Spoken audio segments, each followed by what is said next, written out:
কেন্দ্র ও রাজ্যের ডাবল নীতিতে সর্বশান্ত কর্মচারীরা পার্ট 2 দ্বিতীয় ভাগ দ্বিতীয় পর্ব যেটা আমরা নিয়ে এসেছি। এখানে ত্রিপুরা রাজ্যের সরকারি কর্মচারীদের যে নিয়মকানুন বা সেন্ট্রাল গভর্নমেন্টের সরকারি কর্মচারীদের নিয়মকানুন, দুই সরকার বা সেন্ট্রাল ও রাজ্য সরকারের নিয়মকানুনে ত্রিপুরা রাজ্যে যে কর্মচারীরা আছে, ত্রিপুরা সরকারের অধীনে যে কর্মচারী আছে, সম্মানিত কর্মচারীরা, তারা সর্বশান্ত হচ্ছে, তারা প্রত্যেকটা স্টেপে স্টেপে প্রত্যেকটা পদে পদে বঞ্চিত হচ্ছে। সেই কাহিনীটা বা সেই যে স্টোরিটাই আজকে আমরা কন্টিনিউ করব দ্বিতীয় পর্বতে। এখানে ত্রিপুরা যে সরকারি কর্মচারীর ভিতরে আমরা গতদিন দেখেছিলাম ডি ক্যাটাগরি কর্মী বা একজন আন্ডার গ্রাজুয়েট টিচার বা এলডিসি কী ধরনের ক্ষতি হচ্ছে আমাদের এমএসসিপি বা এসসিপির মূলে। আজকে আমরা দেখব graduate teacher, post graduate teacher যারা আছে কিংবা যারা ইঞ্জিনিয়ারিং পদে আছে বা অন্যান্য পদে যারা আছে, তাদেরও কী ধরনের ক্ষতি হচ্ছে আমাদের এমএসসিপি নিয়ে ভুল ব্যাখ্যার ফলে। প্রাক্তন যে সরকার ছিল, সরকারের ভুল নীতি, বর্তমান সরকার সেই ভুল নীতি সংশোধন না করাতে কী ধরনের বঞ্চনা হচ্ছে। ত্রিপুরা সরকারি কর্মচারীরা হলেন বাজার অর্থনীতির মূল নিয়ন্ত্রক। তাদের বেতন বৃদ্ধির সঙ্গে সঙ্গে বিরাট অঙ্কের একটা টাকা সরকারি বাজারে চলে আসে। স্বাভাবিক, ত্রিপুরা সরকারি কর্মচারীদের যখন বেতন বৃদ্ধি পাবে, 90% টাকা তো সেন্ট্রাল গভর্নমেন্ট থেকে আসবে। সেই টাকাটা যখন ত্রিপুরা সরকারি কর্মচারীদের অ্যাকাউন্টে ঢুকবে, কর্মচারীরা তো সেই টাকার নিজের ঘরে কোষাগারে রেখে দেবে না, হয়তো বাজারে খরচ করবে, তাহলে বাজারে সেই টাকাটা যাবে। অথবা ব্যাংকে কোনো ডিপোজিট করে রাখবে, তাহলে ব্যাংকে ডিপোজিট করা রাখলে হলো ব্যাংক সেই টাকাটা বাজারে খাটাবে। অর্থাৎ ত্রিপুরার বাজারে টাকাটা আসলো, কোথায় থেকে আসলো? সেন্ট্রাল থেকে আসলো। এবং ত্রিপুরার বাজারের অর্থনীতিটা কিন্তু আরও চাঙ্গা হলো। মানে সরকারি কর্মচারীদের যদি বেতন বৃদ্ধি পায়, ত্রিপুরার শুধু কর্মচারীদের জন্য হেল্পফুল না, ত্রিপুরার সব মানুষের জন্যই কিন্তু সেটা সব মঙ্গল। কারণ ত্রিপুরার বাজারে কিন্তু টাকাটা চলে আসে।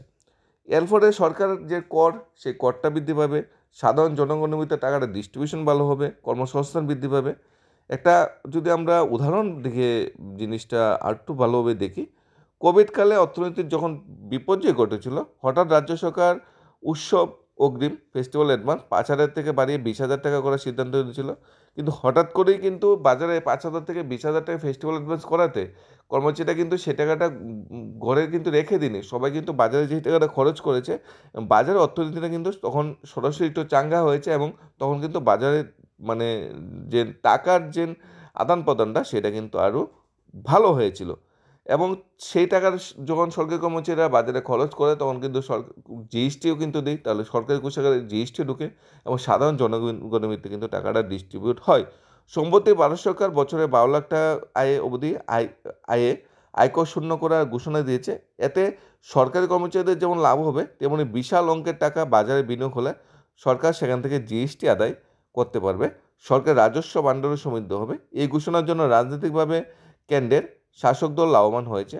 দিল্লি বিধানসভা নির্বাচনে প্রায় 3 দশক পর পুনরায় বিজেপির ক্ষমতা দখলের অন্যতম কারিগর হয়ে দাঁড়িয়েছে সেখানকার যে মধ্যবিত্ত সরকারি কর্মচারী আছে এবং তাদের পরিবারের ভোটরা। কারণ সরকার একটা কিন্তু ভালো ছাড় দিয়েছে, আয়করে ছাড় দিয়েছে সেদিকে।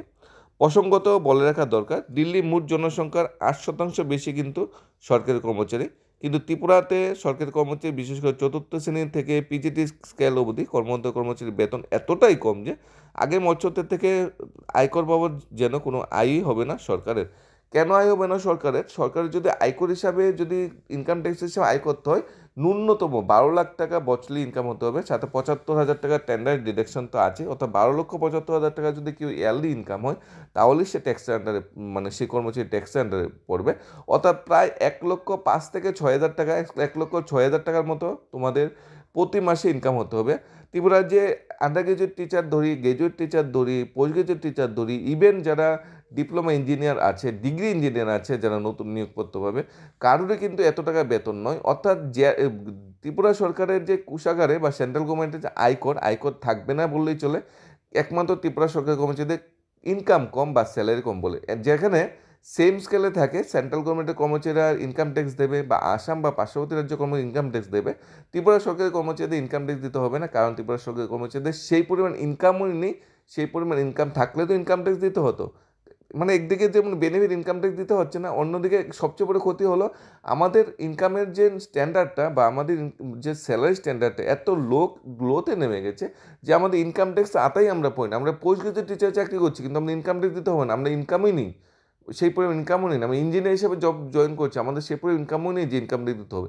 ত্রিপুরার যে 90% কর্মচারীর মনে 1,00,000 টাকা বেতন হয়নি, তাই কে ইনকাম দেবে? 10% ম্যাক্সিমাম 10% হবে না যাদের 1,00,000 টাকার উপর বেতন, আমরা আইডেন্টিফাই করে নিতে পারছি। তাছাড়া চাকরি প্রথম 5 বছর ফিক্সডে থাকলে সারা জীবন চাকরি করলেও একজন পোস্ট গ্রাজুয়েট টিচারের হয়তো ইনকাম ট্যাক্স দিতে হবে না, গ্রাজুয়েট টিচার ইনকাম ট্যাক্স দিতে হবে না, কারণ 1,00,000 টাকা বেতন তো হতে হবে। আজকে 1,00,000 টাকা বেতন বলছি, আমরা হয়তো ভেবে নিচ্ছি আমাদের 2 বছর পরে 1,00,000 টাকা বেতন হয়ে যাবে, বা 3 বছর 5 বছর 1,00,000 টাকা বেতন হয়ে যাবে, তো ইনকাম ট্যাক্সের স্ল্যাবটা তো বৃদ্ধি পাবে। তাই সরকারের কিন্তু সেদিকেও লস, তাই ইনকাম ট্যাক্স তো পাবে না ত্রিপুরার যে সরকারি কর্মচারী থেকে, কারণ সরকারি কর্মচারীর ইনকামই সে পরিমাণ নেই। কেন্দ্রের সঙ্গে সমান তালে যদি রাজ্য সরকার কর্মচারীদের বেতন বৃদ্ধি দেয় বা বাজার অর্থনীতির উপর ভিত্তি করে যদি রাজ্য সরকার কেন্দ্রের মতো সমান বা এক ওয়ান নেশন ওয়ান পে চালু করে, তাহলে কিন্তু ত্রিপুরা সরকারি কর্মচারী যেমন লাভবান হবে, তেমন রাজ্য সরকার কেন্দ্রীয় সরকার ইনকাম ট্যাক্স পাবে, জিএসটি পাবে, আয়কর পাবে, বিপুল পরিমাণ অর্থ রাজ্যের কোষাগারে ঢুকবে। অর্থাৎ কর্মচারীদের বেতন বৃদ্ধি মানে রাজ্য সরকারের লাভ, রাজ্যের আপামর জনগণের লাভ। এই অর্থে দেশের শিক্ষা, স্বাস্থ্য, অন্যান্য উন্নয়নমূলক কাজকর্মের গতি বাড়বে। কিন্তু একদিকে দীর্ঘ 4 দশক ধরে পে কমিশন থেকে বঞ্চিত হয়েছে আমাদের রাজ্যের নিম্ন আয়ের সরকারি কর্মচারীরা। বেতন মানে এতটাই কম, মানে ইনকাম ট্যাক্স তো দূরের কথা, তাদের দৈনিক দিন জীবন জীবিকা চালানো অনেকটা কষ্টসাধ্য হয়ে গেছে। অন্যদিকে বাম আমলে এমএসসিপি নিয়ে দেওয়া কেন্দ্রের থেকে পৃথক নীতিতে কর্মচারী শুধুমাত্র চাকরির সময় না, চাকরির পরও আর্থিকভাবে বিশাল ক্ষতির সম্মুখীন হয়। এক কথায় দুর্দশাপন্ন জীবনে অতিবাহিত হচ্ছে। গতকালের প্রতিবেদনে আমরা দেখেছিলাম 4র্থ শ্রেণীর কর্মচারী, আন্ডার গ্রাজুয়েট টিচার, এলডিসি স্তরের কর্মচারীরা বঞ্চনার চিত্র কীরকম। আজকে আমরা দেখব জিটি, পিজিটি বা অন্যান্য স্তরের কর্মচারীরা যাদের বঞ্চনা হচ্ছে তাদের কী ধরনের বঞ্চনা হচ্ছে। সবচেয়ে প্রথম জিটি স্কেলে অর্থাৎ গ্রাজুয়েট টিচার স্কেলে কর্মরত কর্মচারীরা, গ্রাজুয়েট টিচার বলতে এখানে যারা 2,800 টাকা গেট পে লেভেল 9 অনুযায়ী যাদের স্যালারি স্ট্রাকচার নির্ধারিত হয়, সেই লেভেলের সরকারি কর্মচারী যারা, মানে আমরা যদি ধরি আপার ডিভিশন ক্লাবের যে স্যালারি স্ট্রাকচার যে গেট পে, সেই গেট পেতে গ্রাজুয়েট টিচারের গেট পে প্রথম এমএসসিবিতে কেন্দ্র সরকারের একজন স্নাতক শিক্ষকের বেসিক পে হয় 60,400 প্রথম এমএসসিবিতে, আর রাজ্য সরকারের অধীনে কর্মরত বেসিক পে কেবলমাত্র 36,600, অর্থাৎ প্রতি মাসে একজন গ্রাজুয়েট টিচার প্রথম এমএসসিবিতে 23,800 টাকা কম পাচ্ছে। দ্বিতীয় এমএসসিবিতে স্নাতক শিক্ষকের বেসিক পে হবে 77,900, রাজ্য সরকার হবে 46,400, মানে দ্বিতীয় এমএসসিবিতে প্রতি মাসে 31,500 টাকা স্যালারি কম। এটা ভাবা যায়, প্রতি মাসে 31,500 টাকা স্যালারি কম। তৃতীয় এমএসসিবিতে স্নাতক শিক্ষকের বেসিক পে হবে 1,04,400, আর আমাদের ত্রিপুরার সরকারের অধীনে কর্মরত গ্রাজুয়েট টিচারের তৃতীয় এমএসসিবিতে বেসিক হবে 57,100, অর্থাৎ প্রতি মাসে 47,300 টাকা কম পাবে ত্রিপুরা সরকারি কর্মচারীরা। যদি সারা জীবন ধরি সেটা কোটি কোটি টাকা ছাড়িয়ে যাবে, এত সংখ্যক টাকা কম পাচ্ছে। এই টাকাটা যদি রাজ্য সরকার দিত তাহলে কিন্তু সেন্ট্রাল থেকে এই টাকাটা রাজ্য সরকার এত, রাজ্য সরকারের বাজার অর্থনীতি চাঙ্গা হতো, রাজ্য সরকার ট্যাক্স বাবদ টাকা বৃদ্ধি পেত, কর্মচারীরা কিন্তু দৈনন্দিন জীবনযাপন আরও স্ট্যান্ডার্ডভাবে কাটাতে পারত। কারণ সেন্ট্রাল গভর্নমেন্টের কর্মচারী, স্টেট গভর্নমেন্টের কর্মচারী দুজনে কিন্তু সরকারি কর্মচারী, দুজনে কিন্তু সরকারের উন্নতিতে কাজ করে যাচ্ছে। আর সবচেয়ে বড় কথা, সেন্ট্রাল ও স্টেটে কিন্তু সেম গভর্নমেন্ট। গ্র্যাজুয়েটি যদি আমরা দেখি, একজন স্নাতক শিক্ষক সেন্ট্রাল গভর্নমেন্টের অধীনে চাকরি করলে গ্র্যাজুয়েটি বাবদ 13 লক্ষ টাকা পাবে, আর যদি 25 বছর সার্ভিস করে থাকে। আর ত্রিপুরা রাজ্যের সরকারি কর্মচারীরা পাবে মাত্র 7 লক্ষ, প্রায় 6 লক্ষ টাকার মতো কম পাবে গ্র্যাজুয়েটে। লিপ স্যালারি যদি আমরা দেখি, আমাদের 53% দিয়ে যদি বর্তমানে আছে আমরা ধরে নিই, একজন সরকারি কর্মচারী যদি লিপ স্যালারিতে যায়, যদি 25 বছর সার্ভিস করে থাকে, একজন গ্র্যাজুয়েট টিচার লিপ স্যালারি পাবে 15 লক্ষ টাকা, 16 লক্ষ টাকা সেন্ট্রাল গভর্নমেন্টের অধীনে, আর স্টেট গভর্নমেন্টের অধীনে পাবে 7 লক্ষ টাকা, অর্থাৎ লিপ স্যালারিতেও প্রায় 9 লক্ষ টাকা কম পাবে একজন গ্র্যাজুয়েট টিচার। কমিউটেশন যে বঞ্চনা সেটা তো আছেই, পেনশনে যেটা আছে, যদিও বর্তমান সময়ে পেনশন নেই, আমরা সে বিষয়ে আলোচনা করছি না, কিন্তু যারা পেনশন পায়, যারা পেনশন প্রকল্প অধীনে, তারা কিন্তু পেনশনও প্রতি মাসে প্রচুর টাকা পেনশন এখানে কম পাবে, প্রায় 22 থেকে 23,000 টাকা প্রতি মাসে পেনশনই কম পাবে।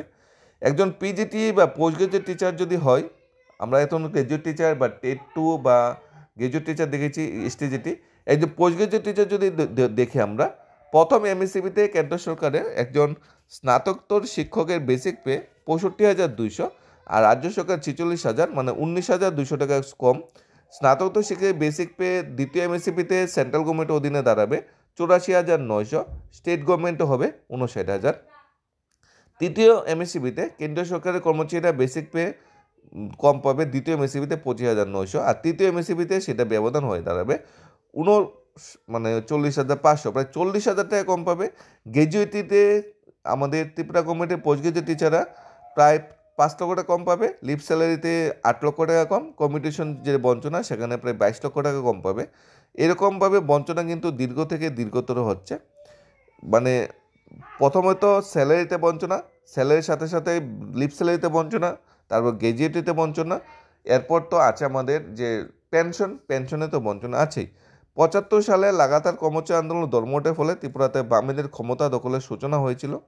এরপর মাঝে 5 বছরে কংগ্রেস সরকার ছিল, বাকি 35 বছর কিন্তু বামেরাই ত্রিপুরায় রাজত্ব করেছিল। 93 থেকে 2018 অবধি বামেদের ক্ষমতা থাকা সুনিশ্চিত করতে কর্মচারীগুলো অনুগঠকের ভূমিকা কিন্তু তখন পালন করেছিল। তারাই 18 নির্বাচনে সম্মিলিতভাবে কিন্তু ত্রিপুরা লাল মাটিকে গেরুয়াময় করতে চালিকা শক্তি হিসেবে দাঁড়িয়েছিল। লিখিত প্রতিশ্রুতি দেওয়া সত্ত্বেও রাজ্যের প্রথম বিজেপি সরকার বামেদের মতোই রাজ্যের কর্মচারীদের পে কমিশন থেকে বঞ্চিত করছে। সপ্তম বেতন কমিশন থেকে শুধু বঞ্চিত করেনি, প্রথম 4.5 বছর বিজেপি সরকার কেবলমাত্র 3% দিয়ে দিয়েছিল। তবে 2022 সালে মে মাসের শেষ দিকে মুখ্যমন্ত্রী হয়ে ডক্টর মানিক শাহ সরকার মাত্র 8-9 মাসে 70% দিয়ে ঘোষণা করে কিছুটা মুখ রক্ষা করেছিল। রাজ্যের প্রাক্তন মুখ্যমন্ত্রী প্রয়াস সুধীর রঞ্জন মজুমদারের মতো বর্তমান মুখ্যমন্ত্রী প্রফেসর ডক্টর মানিক শাহ সরকারি কর্মচারী ছিলেন। তিনি নিজেও কর্মচারীদের সুদীর্ঘকালে এক বঞ্চনার সম্পর্কে অবগত আছেন, কারণ বর্তমান মুখ্যমন্ত্রীও কোনো সময় সরকারি কর্মচারী ছিলেন। উনিও কিন্তু বাম সরকারের যে বঞ্চনা সেটার বিরুদ্ধে কিন্তু উনিও প্রতিবাদ করেছিলেন। উনিও কিন্তু বুঝতে পেরেছিলেন ত্রিপুরা সরকারি কর্মচারীরা কীরকমভাবে বঞ্চিত হচ্ছে।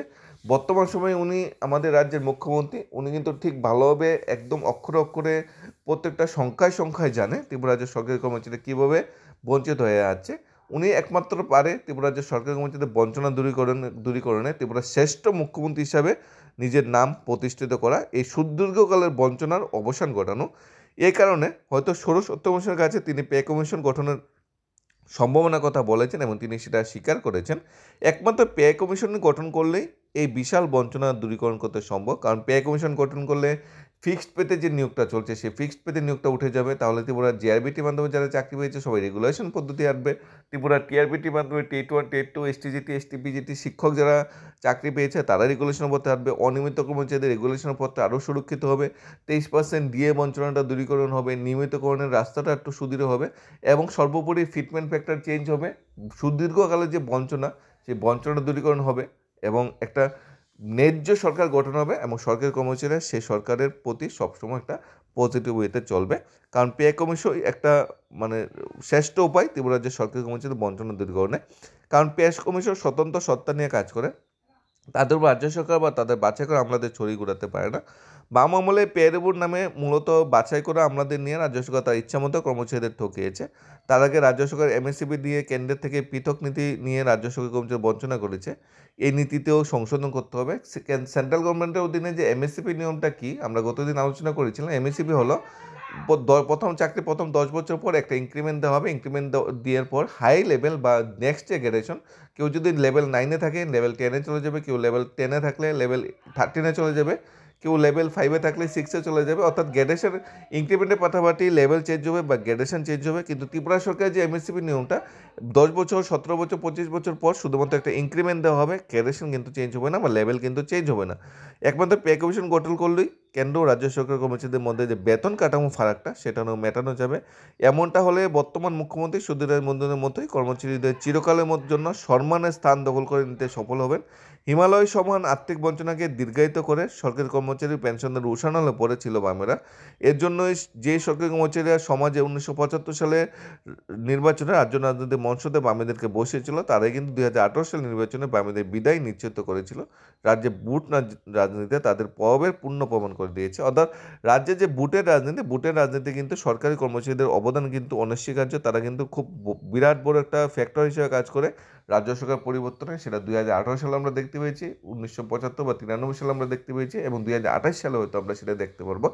একমাত্র সরকারি কর্মচারীদের মন খুশি করা, সরকারি কর্মচারীদের আর্থিক বঞ্চনা দূর করার একটি রাস্তা 8 pay commission, one nation one pay, কর্মচারীদের দিয়ে দূরীকরণ, এমএসসিবি রুল সংশোধন, এবং সর্বোপরি নতুন পেনশন যে স্কিম এসেছে সেন্ট্রাল গভর্নমেন্টের অধীনে সেটা চালু করা, বা ত্রিপুরা সরকারের ওল্ড পেনশন স্কিমটা পুনরায় ফিরিয়ে আনা, ডাইনার্সের নিয়মটা চেঞ্জ করা, ফিক্সড পে বা অনিয়মিত কর্মচারী রেগুলেশন করা।